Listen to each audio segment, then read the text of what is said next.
And when you think about dopamine, the most important thing to think about is how quickly does it go up, how quickly and how far does it go down? Because every time it goes up, it goes down. Why? Because remember earlier we were saying everything is like a seesaw.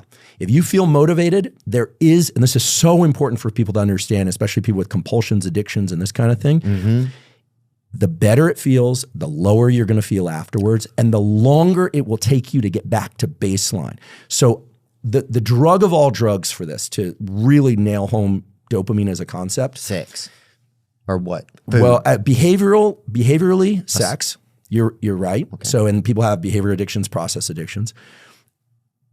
Methamphetamine. Yeah. If you were going to look at what creates the biggest rise in dopamine the fastest, so it's dopamine over time. Okay? Because listen, when you write jokes, or, when I'm, reading papers, I love reading science papers. I'm like mining for papers. Every once in a while I'll take a little break, and I'm super into cephalopods, octopuses. I'm building an octopus tank at home right now. Ooh. So that's kind of my indulgence is octopus.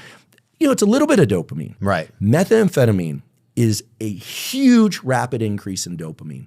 Then what happens? How much do we get off that? Bring it up real quick. I just want to see what is it's how fast it occurs. It occurs within minutes. This is why crack cocaine was so much more addictive than snorted cocaine, right? It was the speed with which it hits the system. How much dopamine does an activity release? Yep. Baseline is 100%. Food is 150%. So an 50% increase. Video games, 175%. Sex, 200. I disagree with sex, by the way. I think it depends on, if you're, and people should know this, if you live with somebody and you guys are having sex a lot and you've known each other a long time, there's a lot of the reason why people are like looking for novelty in their relationship, et cetera.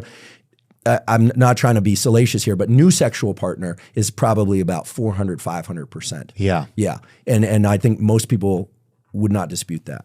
Cocaine goes to 450%. Amphetamine, 1,000%. Methamphetamine, 1,300%. Yeah. That methyl group increases the speed.